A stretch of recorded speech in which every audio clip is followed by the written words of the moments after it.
Hello, everybody. Welcome to. Oh, sorry, Allison. I was just going to say, welcome to the fake My Weekly Meltdown. Yeah. This is real. It's all of it's someone's going tonight and they're going to battle it out and then come back. Listen, I'm pretty fired up tonight. I feel like I have like a million rants, like locked and loaded, ready to go. So to help, make sure I don't go totally insane tonight, we brought on our patron, Bill. How are you doing, Bill? Hey guys, I'm actually very well. Good to see everyone. It's been a while since I've been on. I have a great history with this wonderful podcast, and I always love coming on. And Big Brother Canada has just been such a break from COVID and the pandemic. And I'm a teacher in the pandemic. Like, I'm just begging for things to like entertain me, and it came along at the right time. And it hasn't. And it is interesting as the game has been. Like, at least the show hasn't let me down yet. Yeah, Bill is an unsung hero. He's a teacher, and I have a sister in Las Vegas. She is a teacher, kindergarten. Can you imagine teaching Zoom kindergarten? Oh my God, the stories that she has. I also love how every time we have Bill Zooty McBooty on the show, he's got the bandana on. He is ready to go. It's like he's competing. That's right. It's all about the brand. It's all about just like being ready for the moment. Yes. And I bring it anytime I try to present myself virtually here online outside of my classroom. I like to wear the pink headband. It just motivates me. It revs me up.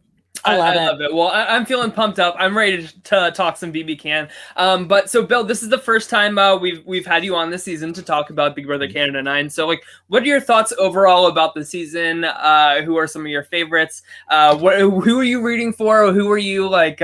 What's making you pull your hair out? Like, tell me everything. Tell me all your opinions. I want to hear them.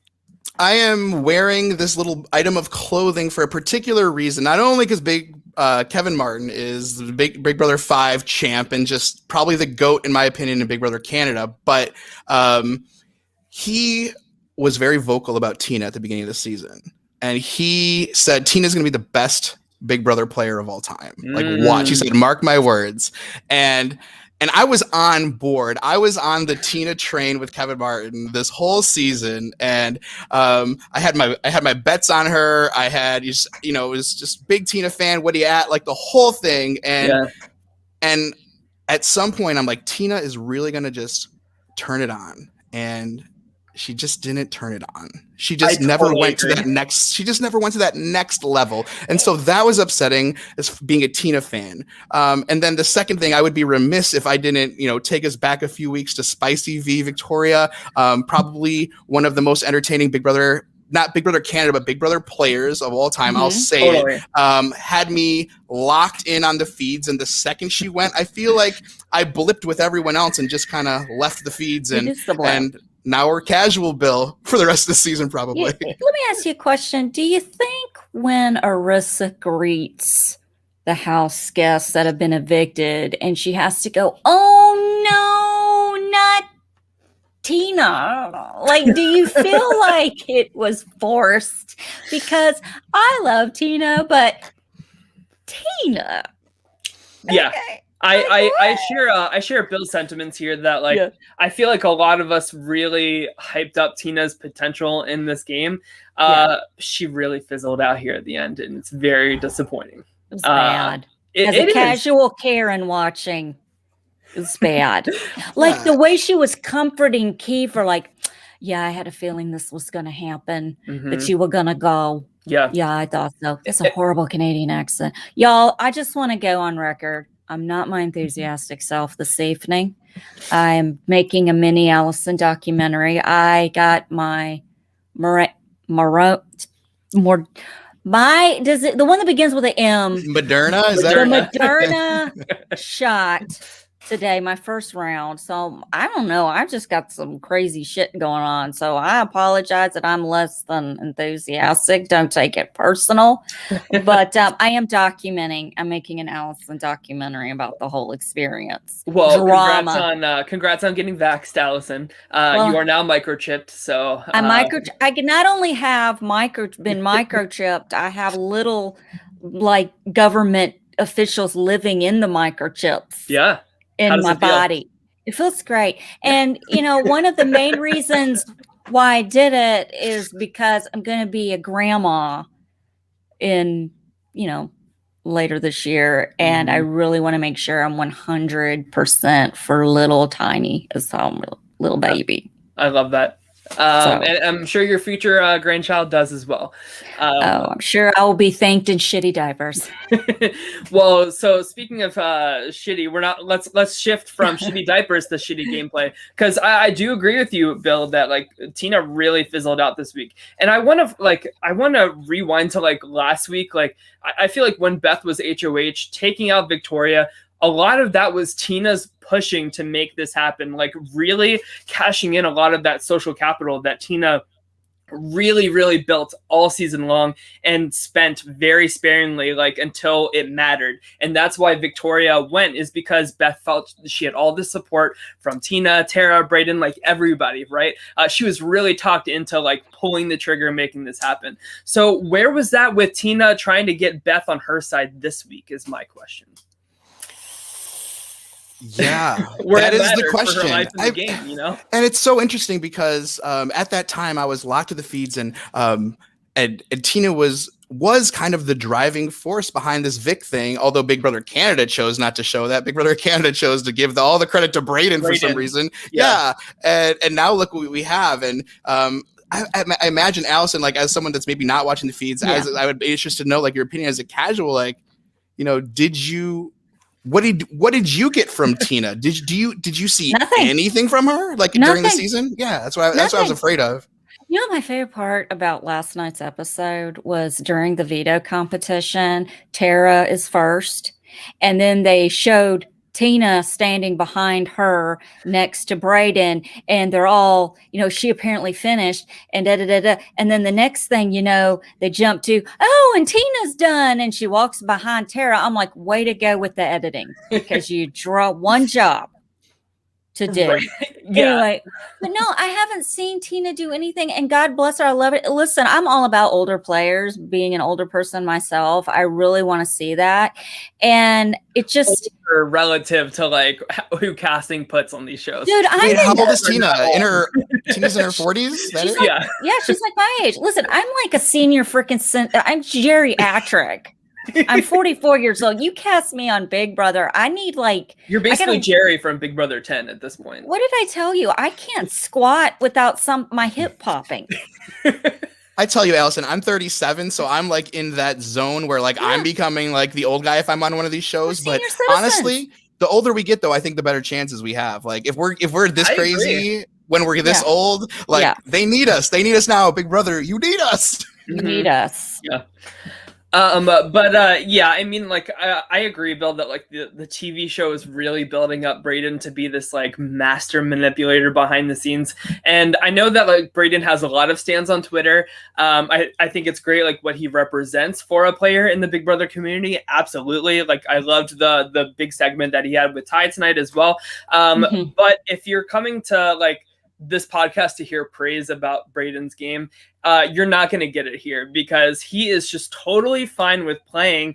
And this is where I'm getting ranty and getting frustrated, because I feel everybody is just playing this game for the throuple. It's mind boggling to me. The fact that Kiefer says to Jedson, I want my son to grow up to be like you, after Jed lets him know that, listen, I'm putting you on the block. After these three voted to evict him over LaToya, they have proven time and time again that he is expendable. Yes. I feel like Tina and Tara have tried to pull Brayden over, but Brayden just does whatever the trio wants. And I see some comments saying let's see, Beth, Tara, and Brayden are gonna work together. If that happens, it's only because Tara won this HOH tonight. But realistically, it wouldn't have happened. And I feel like it's not going to happen after Tara's done this HOH. It's just very frustrating, and it's very clear. And Tara and Tina both gotten arguments with Beth, with Kiefer this week on the feeds, where they tried to say, listen, you are playing for second place. The perception is Jed is winning this game. He is doing everything. And you know what Beth did? You know what she said to Tina and Tara?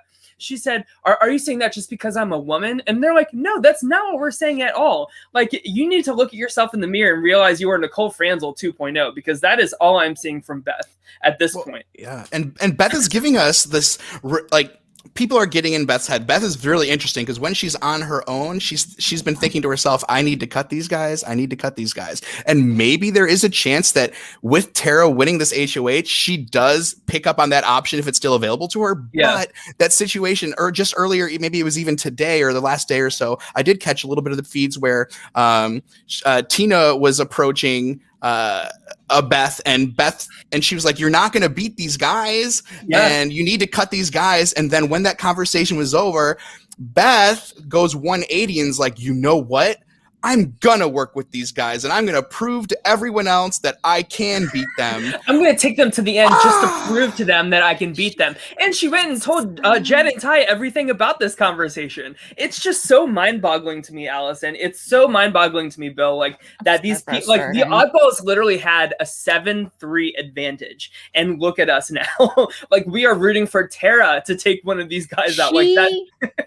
You know, she needs to nominate the two guys, and then one of them will probably win veto, put Beth up, and still get rid of one of the guys. I don't care which one of the guys goes. I don't give a shit at this point. But I did like how Jed said in tonight's episode, to, you know, when it came to getting rid of Kiefer, or he said last night, I don't know, the days are running together. Okay. I don't want to just vote him out to make a big move. And I was like, you're just saying that to Beth when you were encouraging her to get rid of Victoria, and it was a big move and she's pumping herself up. That's kind of being a little hypocritical. Yeah, everybody's the hero of their own story here in the Big Brother house, right? Like that's really what it boils down to.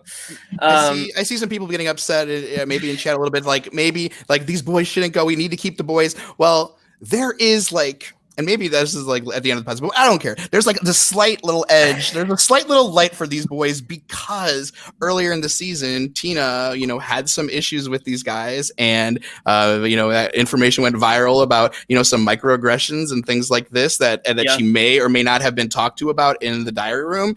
And if that is still in her head at this point in time, and mind you, it'll most likely be reminded to her that this happened by the diary room itself. Maybe they're left alone, but as far as gameplay goes, her position, she just can't. But like, yeah, there's a chance. There is a chance, Bill, but like it has to go further than this week's power, unfortunately, right? Like we're at the stage of the game where like I feel like I've always thought this about Big Brother. Like as the season goes on, the importance of HOH and the importance of veto start to like shift, right? And I feel like we're in that late stage of the game where veto really fucking matters every week to win. So just make sure that you like survive and you are like the one or two people off the block voting. So like, yes, Tara has this HOH this week, but in order for her to like have any longevity in this game, she needs to win the following week's veto as well. So we'll see if she can pull that out. She won this veto last week, so I don't know. She's like a ninja. Like where have you, like she's just coming out of just give me that HOH, give me that veto, give it to me. Honestly, let's do like the holding onto the wall endurance for a veto. I feel like she would easily win that competition. Oh, she's tiny enough. She will. I think she's like my size. Isn't she like super little? Yeah, she is. Yeah. Tracy Burke says, Tara said Jed and Ty are the noms and then Keith if veto is used. And I think that's correct. You know, it's, I understand that like she had those talks in the diary room about the microaggressions and stuff like that. But at this late stage in the game, like there's so few. Now it's just, it's all game right now. Like, there's no room for it to be like any kind of like personal thing. That's I don't know. Split that trio up, and don't ever say thruple again on my show. Stop it. I remember some conversations that Beth did have with Tara and Tara actually approaching Beth about, you know, the only chance, Tara's being open honest, like the only chance I have of winning this game is maybe against you, but probably not even. Like I need you there. And she's like, and she's tried to convince Beth time and time again that maybe the only chance Beth has of winning is against Tara. There's a very good chance we see a Tara Beth final too. Yeah, I could see it. And if that's the case, we're looking at Beth as the winner of the season. Unfortunately, I think, and I even say that as like she's on my draft team, but like it just sucks that like I feel like these three people are being rewarded with like longevity in the game and like really great positioning for no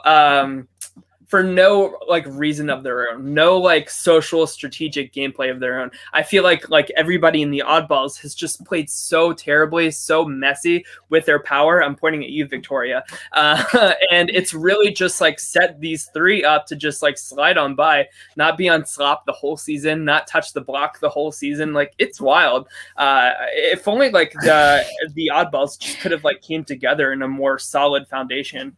Every time you say it's wild, I think of when Rob has a podcast, plays that soundbite of Julie Chen going, "It's wild." Wow, that's wild. Wow, that's wild. That's Big Brother 1, baby. That's ancient. Yeah. That's OG shit. I love it. Yeah.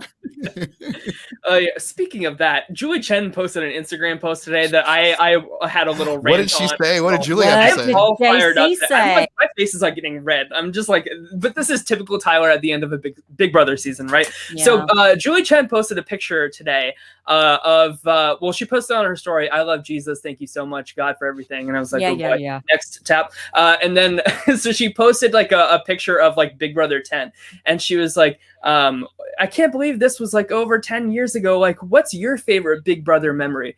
And guys, I scrolled. There was not one comment from anybody saying that their favorite Big Brother memory was from anything past like Big Brother 12. And so I commented and I was like, you need to look at all of these comments and realize that like modern Big Brother is just so stale. The cast sucks. Production just does these terrible twists. All the competitions are so physical. So it's just like a contest for like Cody Calafiore to get to the end every time in modern Big Brother, that type of thing. So like look at these comments and really like digest like what people are saying about your show. Big Brother US is going to rip off the invisible HOH. They're gonna do the fake. I think that's a no. Yeah, but they'll fuck it up. And then you've got the whole the fake double event. They'll fudge that up. I'm sorry, Jesus. I'm trying to work on my F-bomb. But because there's gonna be a little one around here, and I really don't want them to learn that word from me. I mean, anyway, I'm just saying. Oh my God, I'm so like, what are they gonna call a fake double eviction? Yeah, Big Brother, what would they call it in Big Brother US? The fubble eviction. The fubble eviction. That's it. Hashtag. I have no idea. Hashtag fubble. Bill, what do you think about this fake double eviction twist? This is something that has happened a lot in Big Brother UK back in the day, and so I am for it. I love, but they do it. They usually did it a different way, where someone would get evicted, and then when they'd get out of the house and be talking to the host, you'd find out, oh, you're not actually evicted. Like you're going to get some power, and you're going to go into a separate side room and get to watch the house and figure out kind of the dynamics and figure out how you can slide back in. It doesn't sound like that's what's happening here. It sounds like, well, maybe. I mean, what happened? Remember Levita, right? Levita. Yeah. Didn't she get kicked out and got to watch a little bit, and then someone came back? Maybe we're bringing that back. But that was pre-jury, Bill. Like we're in like okay. Oh yeah. Okay. So this is shades of Gary. Okay. Yes, exactly. Though. So Allison in Big Brother Canada 1, they brought back. They had like the jurors compete. And I think the winner came back in Final 4 is when they brought him back, which is just like insane, like just insanely broken. The amount of like Big Brother that you like get to skip for free, and then he ends up getting to Final 2 and only loses the game because somebody votes wrong on. Oh my God, I can't. How do you anyway? Like I don't. But so I'm for the TV, Tyler. I'm for the TV. I like that. For the game. If I were in the game, I'd be super pissed, but watching the game, I'm not too invested so much in the people that we have left. So just throw them in the grinder and see what happens. Hey, let me ask you a question. Doesn't it kind of piss you off? Like they blindsided Kiefer by putting them on the block. And then he goes around and hugs them for comfort and says, it's okay because I would have won anyway. Why? If you are if I'm in your forble, and you sit there and do that to me, and I've done everything and you blindside me and put me as a replacement nominee, this is coming up as soon as I hit the seat. I'm not going to, don't you cry for me. Are you out of your damn mind? You put me up here on that shit. I'll sit there. It was the hardest decision I've ever had to make. Well, I feel sorry for you. You want to know the hardest decision I've ever had to make? It didn't have anything to do with Big Brother replacement nomination. Get out more. Go live a little. It's very frustrating, and like on the feeds, Allison, it's like even worse. Like Kiefer's like talking to the cam like, I'm the best player that's ever played this game. Let's go, baby. Kiefer, the Grim Reaper, I'm gonna take everybody one of these out, and it doesn't matter who I sit next to in final two, I'm gonna win this game. Isn't he Grim? And you know what, Tyler? Grim Kiefer? He's right. I don't think He's so kind anymore. of right. I don't think so anymore. I think that I don't know after tonight though. I really don't think so. I think He just saved himself. I mean, he's about to be back door, Tyler, and he's still there. Yes, seriously. I think Tina's going to go to the jury house and tell Vic and tell Rohan that, like, listen, Kiefer is like saying all over the house that he has you guys' votes on lock and that he's the best player to ever play this game. And do you think that's going to like taste pretty good for Victoria to take a scoop of that and eat that news? Probably not. And Rohan, like, definitely not as well, especially when he was like really cheering for Brayden in his exit interview. Tyler, Rohan is quoted out of the house as saying Kiefer should win the game. Rohan votes for Kiefer. Yeah. I seriously think that there is some room for some minds changing after Tina's going to go in, explain to them all about the Sunsetters. Vic is going to feel like very left out of that big alliance that happened, especially after all that she did during her invisible HOH. And I feel like Tina's narrative going into this is going to say Kiefer thinks he's playing the best game, but honestly, he just is playing this game for Jetson. And she's going to say, listen, like me and Tara tried to have like a pre-90s alliance with him, which would have been a much better like alliance of equals, right? Instead of like him being the replacement nominee in his own alliance. It just like, I really feel like the narrative's going to shift like once Tina like brings that information into the jury. And I hope we get a segment where she like explains that. How come every time I say the Grim I can't say the Grim Reaper. It's the Grim Queefer. And it's not on purpose, but it's just like the Grim Queefer. And when did it become this, like, why is it so important to be a legend and to make these big moves and to be the best player to ever play the game? What happened to just playing the game and winning your little $100,000? I mean, when $100,000, you get $500. Can somebody explain that math to me? I can tell you 2 words: social media. Yeah, that's it. That's it. I mean, this is a soundbite season, and so many of them go off on their own and start talking to cameras, which I love as a feeder. But you know, especially Kiefer and Beth are the biggest culprits in just, you know, going off on monologues, hyping themselves up, and providing as many quotes and one bite sound clips that you could possibly imagine. I'm so badass, Bill. I'm so badass. Yeah. I'm the worst player. Allison, you would be doing it too all season. You would do it all season. You'd be staring in those mirrors. I would be in the camera. Y'all, I've had to have my dosage up. I can't deal with this anymore. These people are fucking stupid. I don't know what they're thinking. They want to be the greatest player that's ever played. They want all this stuff. Dude, she's right here. I mean, there's no competition. Yeah. Just write the check. Just write the check. Cut the check. Cut the check. That's gonna be my thing when I get on Big Brother, when I do something awesome. Mm-hmm. Just cut the check. I'm just I have like thoroughly enjoyed that. I don't want anybody to like confuse my like ranting with like disappointment for the season, because this season has been one of the best that we've seen in years, and I've been like thoroughly entertained. But like I just don't understand how these house guests aren't seeing the writing on the wall with like how the rest of this game is shaping out, you know, like that the stupid like spicy peppers thing that they had to do tonight, right? Ew. Like, yeah, that was like a silly filler segment, but like take a look at like who told everybody which pepper to eat, right?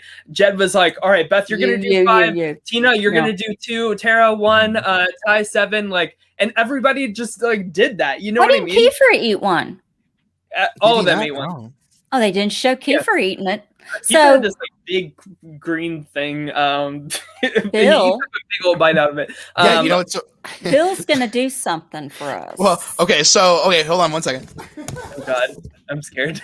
Oh, and I want to give credit. One of my favorite actors, Anthony Mackie, who is in the Marvel films as the Falcon and the Winter Soldier. There's a bunch of outtakes of him on the behind the scenes that whenever he does a scene and they yell cut and he just goes, cut to check. It's so hilarious. So now I have to say it. All right. So I promised Allison behind the scenes. Okay. So I'm a huge spicy pepper fan. Oh and so I was like, I would take the hottest one, no problem. Like chicken wings is like my thing. Like I said, I've had it's been the longest like relationship in my life is chicken wings. Like, I'm dedicated to them. I'll never cheat on them. Like, love chicken wings. The pink headband, is that what like makes you withstand all the spice? It just absorbs the sweat. It absorbs the sweat from the heat. Yeah. The sweat and the regret. So I am here to advertise this. My favorite hot sauce is called Dawson's hot sauce, and this is the XXX Ghost Pepper Mash. There are 30 ghost peppers. This is one of the hottest peppers in the world, mashed up into this one bottle. So it's not even liquidy. It's like just thick ghost peppers in a grinder. And I promised Allison I'd put some on something and eat it for you guys. Look, if this is going to kill you. I would die if I came like anywhere within like 3 feet of that. My eyes are watering. So it's not even like coming out of the bottle. It's that thick. Like it's just insane. I do not do spicy at all. So like I was like, hold on, stick it in it. Like jaw on the floor. You're right. That's not bad. Yeah, I'm like Tara. It's gonna turn my asshole into a flamethrower. Yeah. What did Tina say? Even like it's fire on the way out. Yeah. What you see in front of you is a problem, but I'm willing to do it for the entertainment of your podcast. And I've done this. I've only done this for one other person, as Puya. We did a wing podcast, and so there we go. This is it. This is for you guys. No water, just do it, and we'll see. Well, give me like a minute. Give me like a minute, and we'll see if I'm sweating. See if the pink headband. Like, what is it they were eating after they ate the peppers? Ready Whip. So like milk. I already immediately regret this. Dairy is like good for like. Bill. Oh my God, Bill. Oh my God. Normally I'll mix it into like my Chinese food or some Thai food, or mix it up with some like sriracha or like a ranch or something to like dilute it. Want me to tell you a story that'll make you feel better? Sure. The first time I ever ate sushi, the little green stuff, the wasabi. Oh man. I didn't know that I didn't know what it was, and I didn't know you were supposed to eat it by itself. And the 2 assholes I was eating with proceeded to watch me put it on my fork and put it on my tongue. And they were like, are you okay? And I was trying to act like nothing was wrong. And I was like, and I immediately was like, I need some water. I need something. And they were like, we knew that was going to happen. And I'm like, what kind of people are you that you let me do that? And they're like, we probably would have stopped anybody else, but because it was you. Yeah. Yeah. Matt says dairy's good with dealing with the capsaicin in peppers. So yeah, if you want to run down, like literally everything is on fire. Usually I see a tear. This is blended nicely. There's maybe like my eyes generally look watery, I guess, but like you'll just hear it in my voice. They're so bloodshot red. Are they? Right oh no! now. Stop! Oh no! Look, yeah, it's rough, but hey, this podcast is only 35 minutes, right? Like, we're done.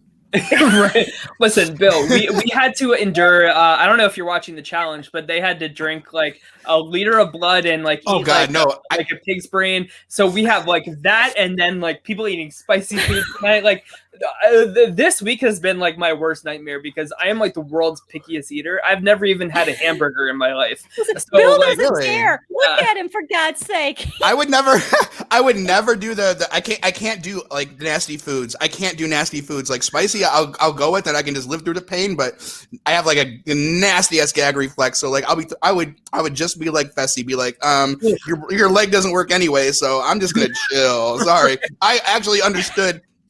And my mouth is full of saliva right now.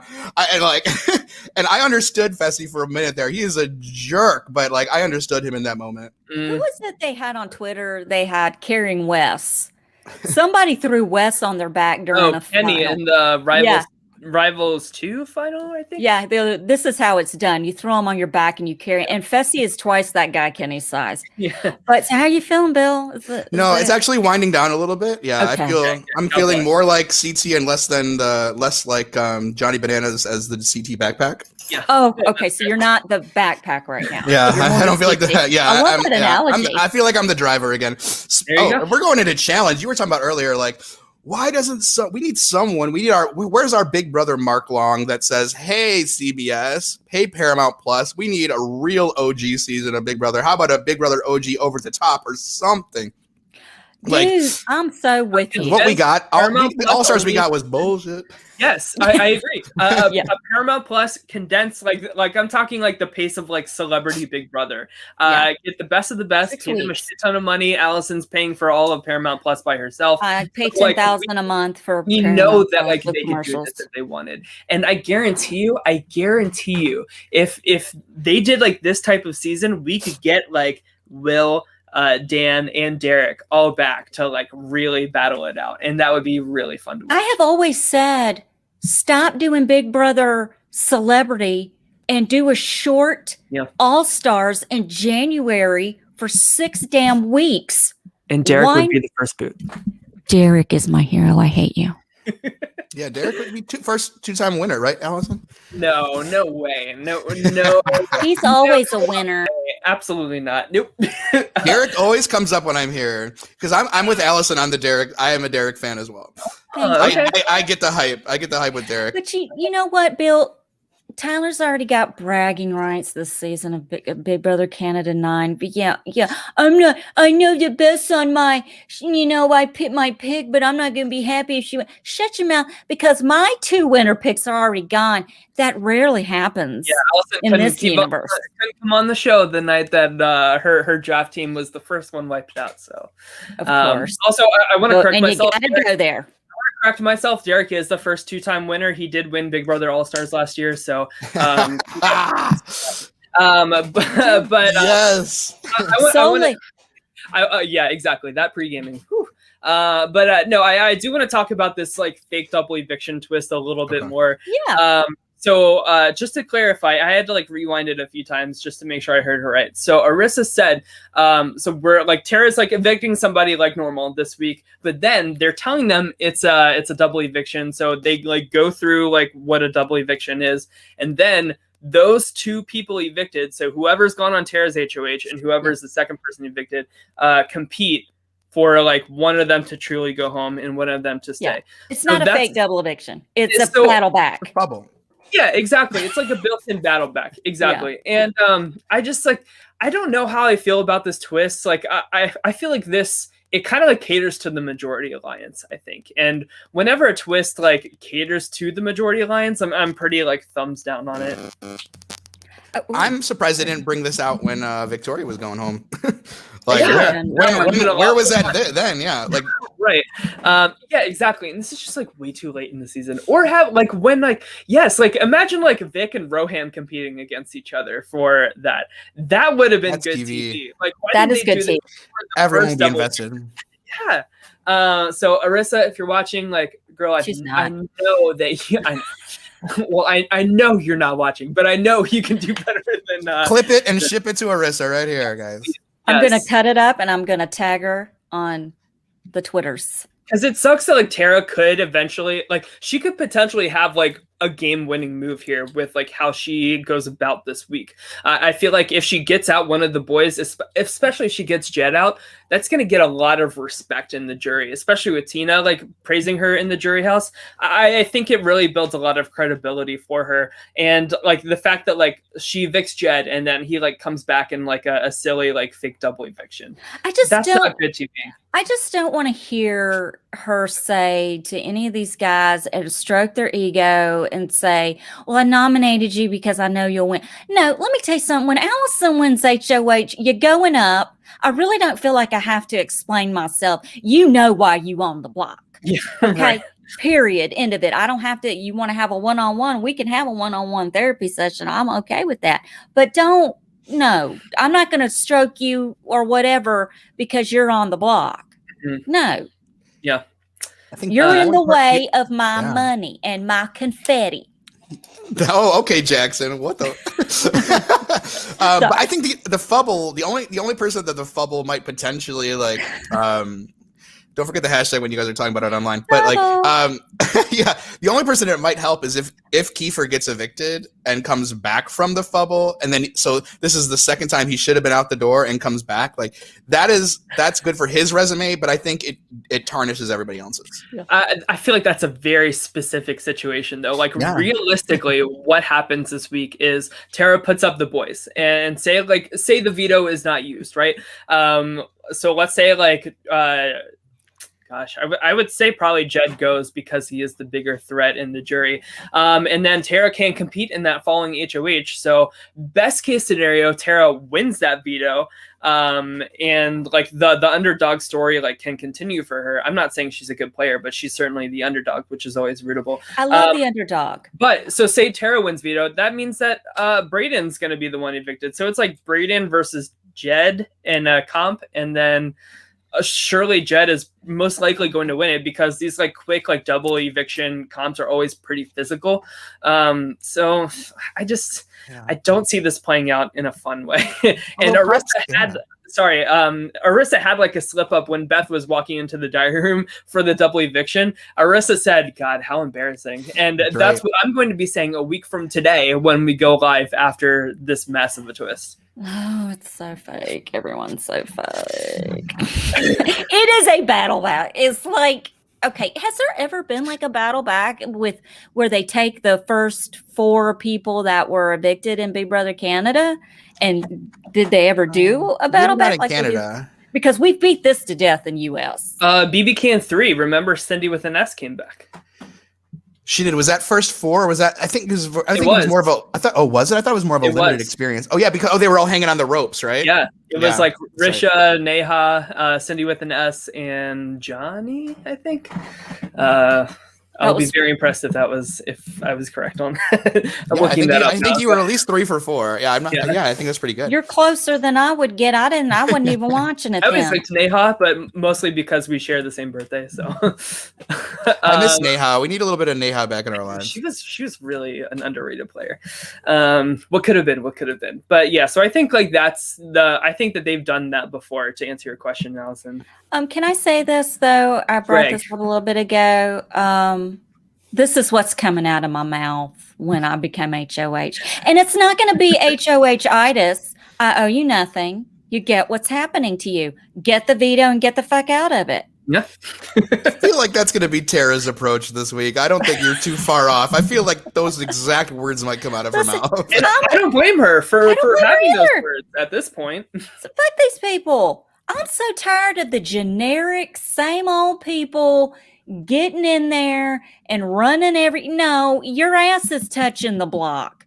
If I got to put it there myself, if I don't win this game, at least I can say I'm the one who put your little fanny on the block. Mm-hmm. Okay. Yeah. I did that. I mean, it's crazy that like the tiny little like a 5 foot like mom in the house is going to be the only one with the balls to put up these 2 boys on their HOH, you know?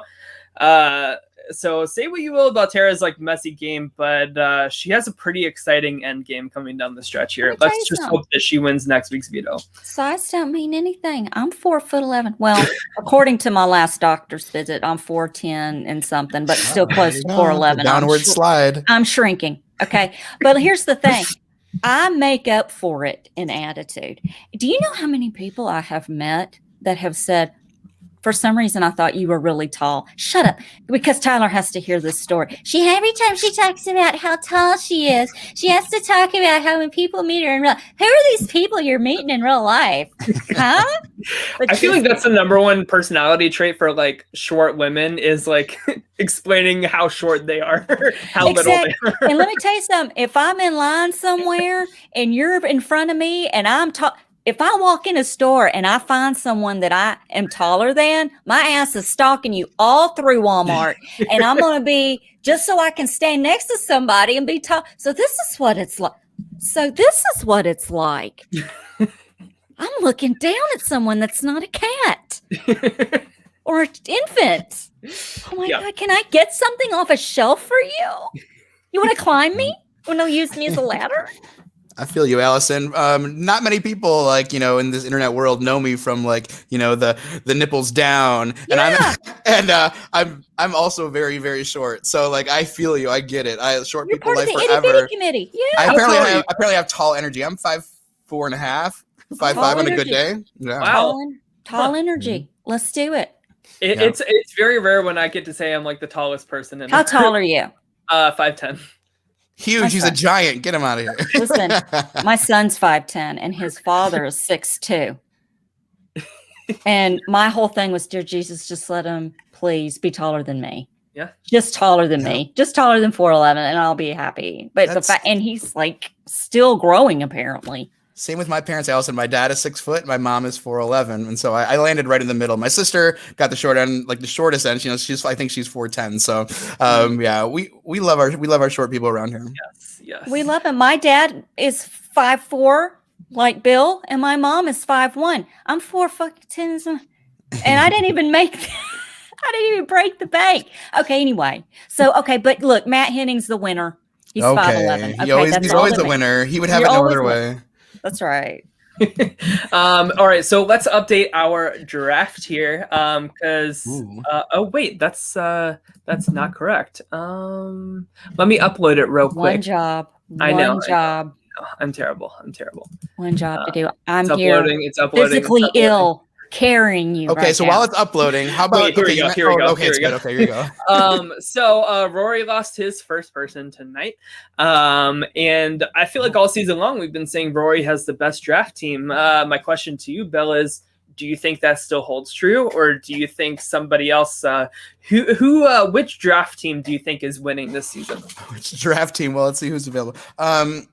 Personally, Kiefer is, in my opinion, the best player in the game. Is he going to get to the end? Probably not. I honestly think as far as the win goes, it's either going to be Beth or Ty. So I honestly think that right at the end, people might pick off these boys. I'm going to be on Team Tyler right now. I do think Beth has the greatest chance to win, but I think Kiefer is the best player. Yeah, I agree. There, like, as the weeks have gone on, there has certainly been like a split in how people are viewing Jed's game and how people are viewing Ty's game. I feel like Ty really hasn't done like too much. Like his one win was in the double eviction veto, which is like so quick that like everybody forgets that was even a power that you won and used or did not use.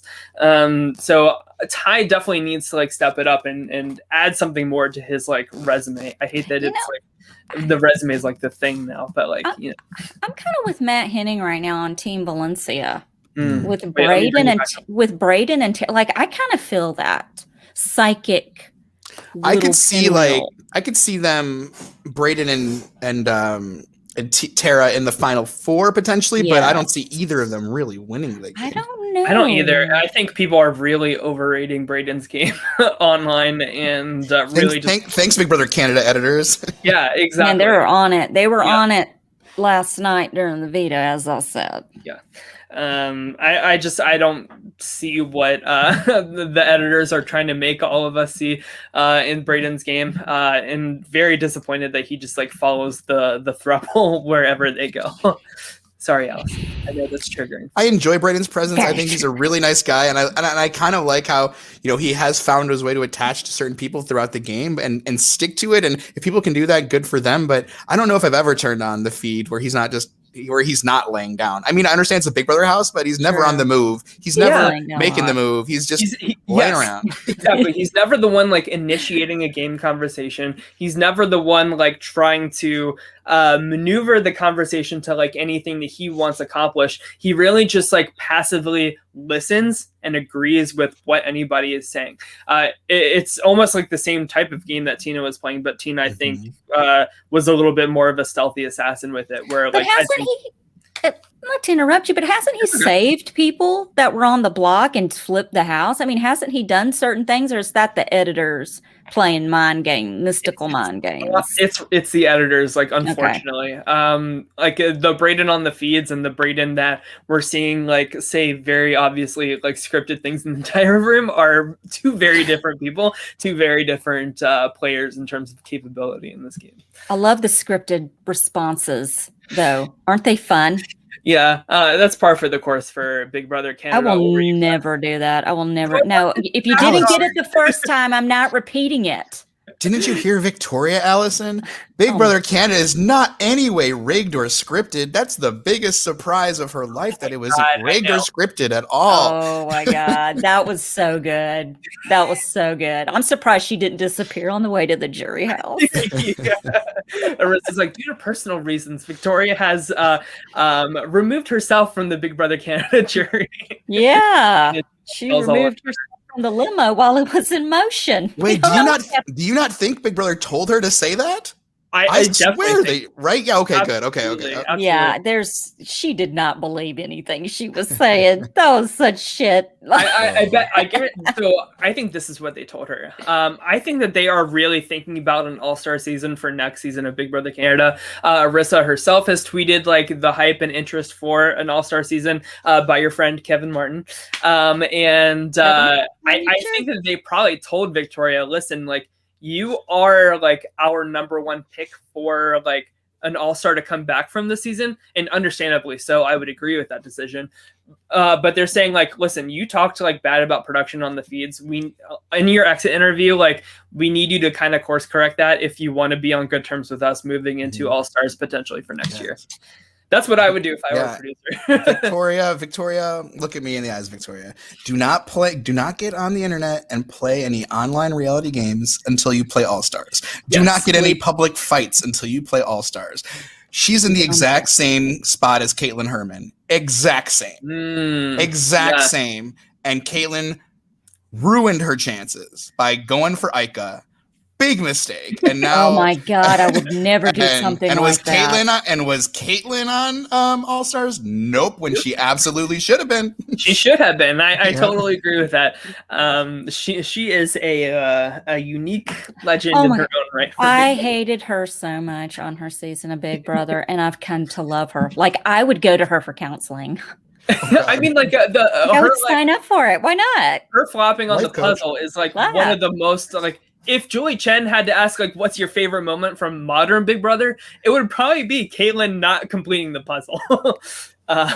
It was a good moment, and she's just such a hot mess in the best way, in the best entertaining way. But I digress. Yeah, I think Victoria is probably a shoo-in for All-Stars. Bill, are there any other people like on your radar for who you would want back for an All-Stars?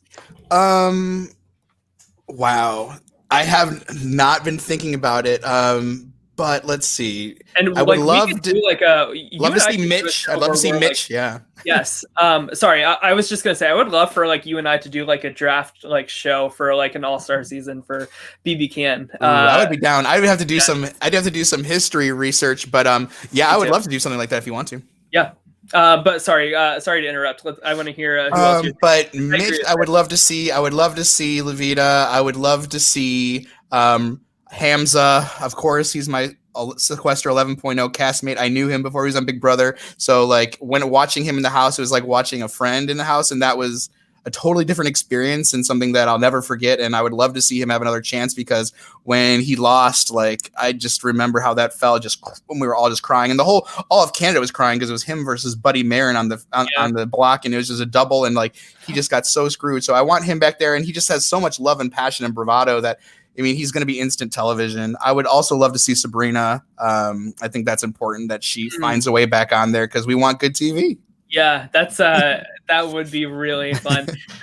And Dimitri's. I want Dimitri's back too. Do you think Kevin Martin would? Sorry, Allison. One last question about All Stars. Do you think Kevin Martin would be asked and or come back? Kevin Martin will probably not be back for an All-Stars. He would probably be asked back, but his life is on such an uptick right now. He is just he is probably the top poker Twitch streamer in the world, and he has just been crushing it. Rarely has a losing session. He's just been dominating online poker right now, and it's amazing to watch. And so I think that, and he just got engaged to Peely. I don't see him coming back. I think he's proven all he wants to prove. He broke the game, and now he's breaking poker, and it's great to see. I don't think we'll see him back. I really think Kevin's like the Dan of Big Brother Canada, and I think he would come back for the glory of it all. Just as we saw Dan come back in BB14, and I'm sure, like, fully knowing he would come back as a player eventually in the season, and not a stupid coach all season long. I think Kevin would go for that title, the glory of like the first 2-time, and like deservingly so. If he were the first 2-time winner of BB Can, I think that would be totally appropriate. Yeah, I'd love to talk to you about this more. I'd love to know like which pretty boys you think would make it, and which or should be there. I would love to know. Yeah, we'll definitely plan that for like an off-season show. Okay, cool. Sorry to interrupt you, Allison. No, it's just wondering, do you listen to Hamza's podcast? It hasn't been happening, right? I mean, not for a long time. I'm being a Oh, you mean the one that he was supposed to do with Jesse? That one? The one that never actually existed? After he came and guested on our show where he said he would, and then didn't come on last minute. But yeah. Well, he had that great one. I'm not bitter at all. No, of course. He did have a great podcast with Anthony, or not Anthony, but with Marin, and he had was it Anthony from his season? Yeah. Yeah, that's right. Okay. And they had some great podcasts for a while there over the summer and a little bit beforehand, within the last year and a half. But that went away, and I don't know why, especially now, because like with such a diverse cast, I thought those guys would really want to be talking about and pumping it up, but we haven't seen it. Maybe I feel like a lot of people are being safe because next year could be All-Stars. People are being very safe right now. You see, look at some of these people that are tweeting out like just positive praise to these characters like Victoria and Kiefer, who might potentially be on All-Stars. Like, it's very interesting. I saw Hamza tweet saying like, listen, we need to give Kiefer a break. Like, he's playing the best game. And I'm like, give me an effing break. Like, are you kidding me right now? I'm like going off. But sorry. No, I was just going to say that Hamza's fine. Like, I don't have any ill will towards him. I just thought it was funny that Jesse threw it out there that he wanted to do a podcast with Hamza, and it never, like, Hamza, I think, was kind of like, yes, any like any shit I'm talking is like totally in jest. I hope that everybody understands that. Yeah, I think Hamza would absolutely be on a short list to come back, especially if they're looking for iconic. I would love it.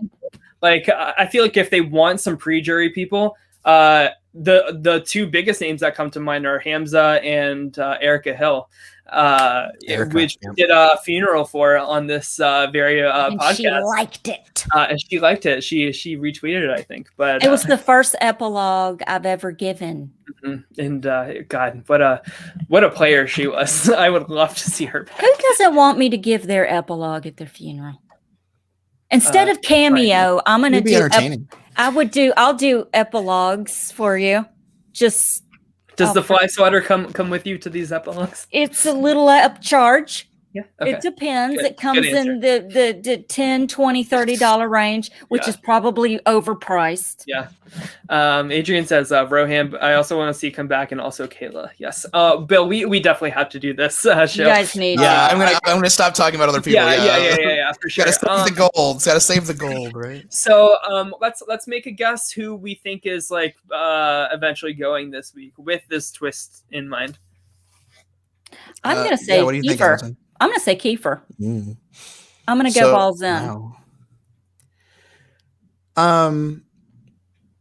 I really thought that Ty was going to be okay this week, and I'm a little bit worried right now. I was talking to Allison about it during the episode. I'm like, uh-oh, I really need Ty to do well, because I'm doing very well in a draft that I have, and I don't think.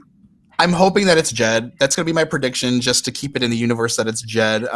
He's my least favorite player this season. I love Ty, but I never got on board with Jed after that first house meeting. I thought he was a jerk, and because of and ever since then, I just couldn't buy into him. So I forgot about that house meeting. Yeah. That's exactly what I mean, Bill, is like, these people are not smart, strategic, social players. Like, they are just falling into this good positioning for no, like, the fact that like Jed like did a house meeting to be like, if you're gonna come talk about me, you come talk to me directly. Like, what a like dumb move, and it somehow worked out for him. And I don't want to give him any praise for it working out for him.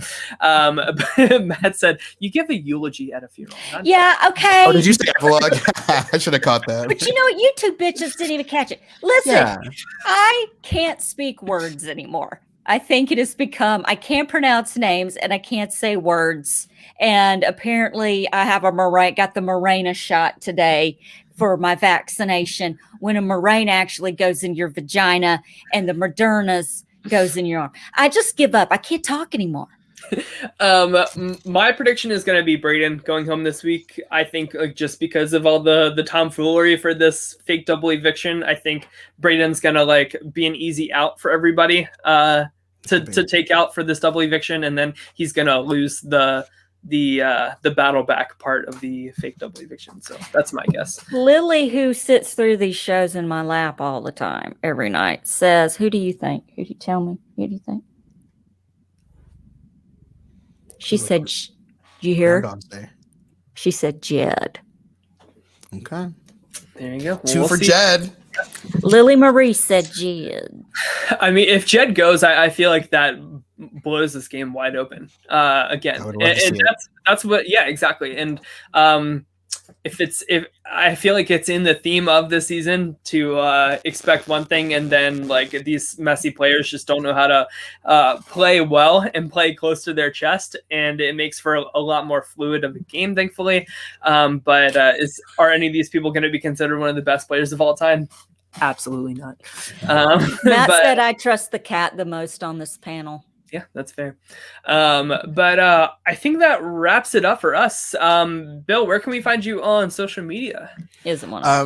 Absolutely. No. Oh yeah, you can find me on social media. You can find me at Zooty McBooty on Twitter, and that's pretty much the only place you can find me. I don't really do Instagram or not. And I want to leave with my only parting words are to everyone here.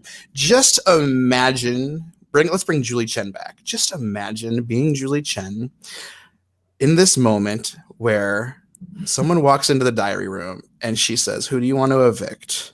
And they said, "I vote to evict Blue Line." Imagine Julie Chen's response. She's going to short circuit. Julie Chen, if you don't remember, Julie Chen doesn't mess with nicknames. No, Julie Chen will stop you and say, "Do you mean Tina?" Chen bot like malfunctions. Like you see the steam like coming out of the robot. Yeah. But Arissa, props to you. Arissa's cool. Arissa gets it. Arissa pays attention to the show. She knows who they're talking about. Yeah. But Julie, I just imagine Julie Chen. I just imagined her that moment. That's the only thing I was thinking of after they said, "I vote to make Blue Line." I'm like, Julie Chen would have a conniption if that happened. Yeah. And I just want to leave everyone with that. Yeah. No, I totally agree with you. She'd be, because she doesn't have anything to do with the show. Yeah. Outside of hosting it. She'd probably be like with her little button, go, "Can someone clarify? This is a live show, and I need you to say the full name of the person that you are evicting." She was like, "I don't have programming in my ear." Do you remember? Yeah. Why are you touching your ear, Julie? I want to leave out with one last thing as well. I thought it was very appropriate how they handled the news of the passing of Nikki Graham on Monday's show. She is like an absolute legend of not just Big Brother, but like reality television in general. And so I urge like everybody to look at their GoFundMe because they're like looking to create like a what's it called, like a foundation in honor of Nikki Graham, and I actually donated my payout for Patreon this month towards that GoFundMe, just out of respect for Nikki and the entertainment that she brought to us on Big Brother Canada 4 and Big Brother UK for the seasons that she was on. And if anybody's struggling with mental health issues or eating disorders, all that stuff, please seek help. Like Arissa said, it's never too early or too late to go seek out that help. So definitely, it is nothing to be ashamed of. Yes. Thank you, Matt, for clarifying. I always chip on my words, but a foundation or a memorial fund, that's what I mean. Rest in peace, Nikki. Absolute legend. Yeah, an absolute legend and an original. I really like that Arissa said that, because that is so true for Nikki. And we'll see what happens on BB 9 next week. Allison, where can we find you on social media? Oh, well, I'm the.memphis.darling on Instagram, and also My Weekly Meltdown on Instagram, and My Weekly Meltdown on Twitter is at MW_meltdown on the Twitter. I don't want to be found. I just want to do the show and exist and have the hashtag Fubble next to my name. Yeah. All right. Well, we will be back Wednesday, though, for the official challenge double agents for real finale, not the fake finale we got this week. The real finale. That's a whole big. We have been on a journey this season with the challenge, Bill. I've been on the ride the whole way. So yeah. I feel bad for Beth, who like this is her first season of the challenge, and like this shit has gone on like so insanely long that like she's covering RuPaul's Drag Race, which went on for so long. And the challenge has went on like a whole month before that season even started. So it's crazy. A human life has been created since the show has started. My grandchild was created during this time period. That's wow. In enough time that we felt safe enough to announce it. Yeah. That's the first fucking trimester. And I'm a dog owner.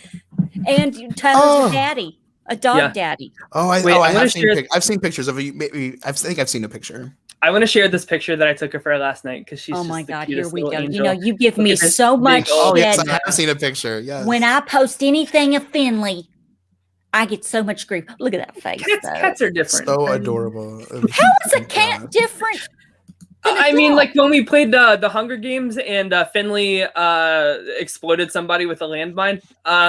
That's not too far out from reality. That's what I'll say about cats. All right, it's not too far off. I'll give you that. All right. Well, everybody have a great rest of your evening. We'll see you back next week for the challenge, episode 1 million, and we'll be back a week from today for BB Can week 8. So thanks again, everybody. Take care. See ya. Bye.